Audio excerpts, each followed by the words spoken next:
This is a healing story about the pain that protects and the courage to become free. Let the story begin. The World of Knives. Once upon a time, there lived a beautiful girl who carried a dream inside her to express herself freely and share her gifts with the world.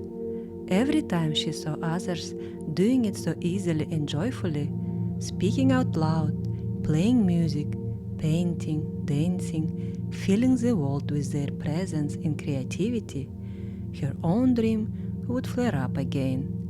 She wanted that too. But the moment she tried to move toward it, her body would tense.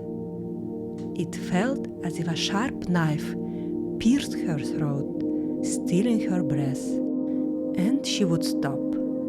The closer she came to her dream, the stronger fear and anxiety became. Doubt and heaviness would wrap around her, making her freeze, as if an invisible force were holding her in place.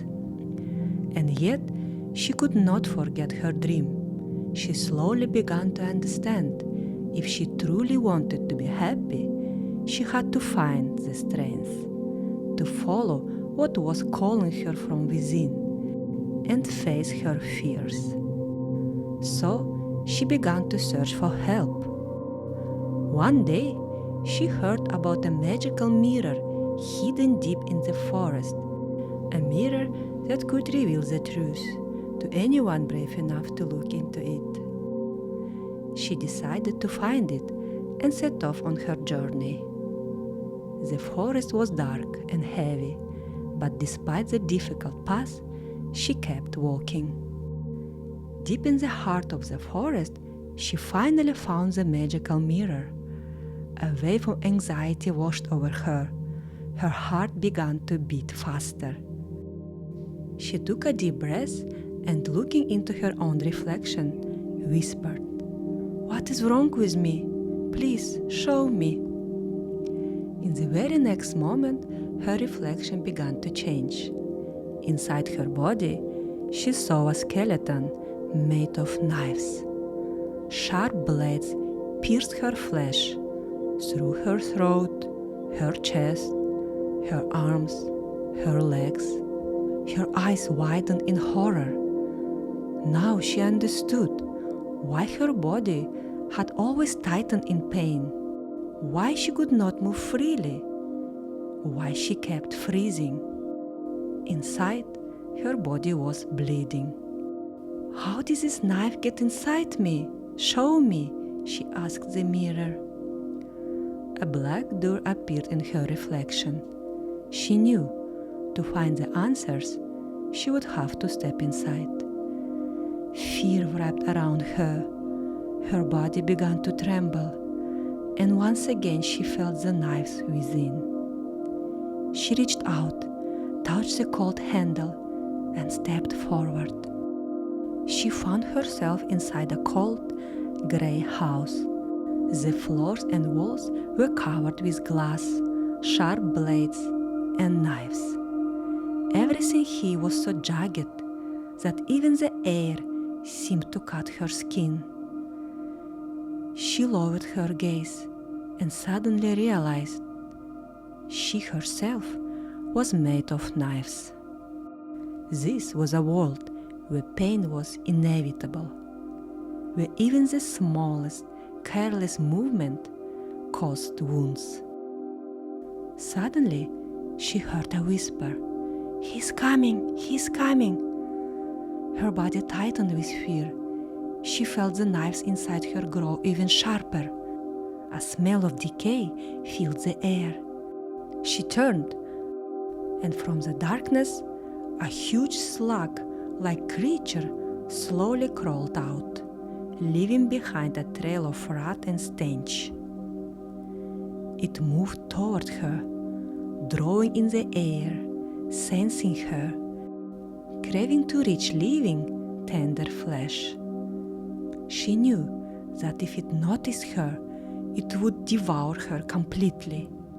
So she did the only thing she knew how to do. She froze. She merged with the cold, still hardness of her body, became invisible, numb, like a piece of metal. The creature came closer. It touched her, but felt only cold blades, and instantly recoiled in pain. It hissed and slowly crawled away. The beautiful girl understood. The knives had saved her. All these years, the skeleton of knives had been protecting her. She stepped back through the mirror into the real world, but something inside her had broken. She felt fear, helplessness, and the painful realization that no matter how much she hit or froze, the knives in the pain were still living inside her.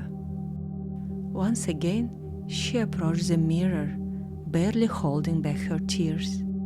"How am I supposed to live with this?" she whispered. And then she saw the skeleton of knives begin to leave her body. When it finally separated from her, her body relaxed for the first time. But in the very next moment, a wave of pain crashed over her. She fell to her knees and burst into tears. Beside her, her other body, her body made of knives, sat down and gently embraced her. Feeling every blade of that body, the beautiful girl was filling with strength and determination. She looked into the mirror once again. There it was, the house of knives. And now she knew she had to return, not to hide, but to free herself. She stepped inside. The same walls, the same cold, the same whisper. "He's coming, he's coming." But this time, she did not tremble. She stood firm. When the creature approached, she stepped forward and met its gaze. "I see you, creature. Now look at me. I'm no longer afraid. You no longer control me. This is my body, my thoughts, my desires. I exist. I exist." Her voice rang with the power. "Go! Leave!" At her command, the knives that formed this world tore free and pierced the creature. It hissed and vanished. She stepped out of the house, and for the first time in a very long while, she felt warmth and lightness flowing through her body.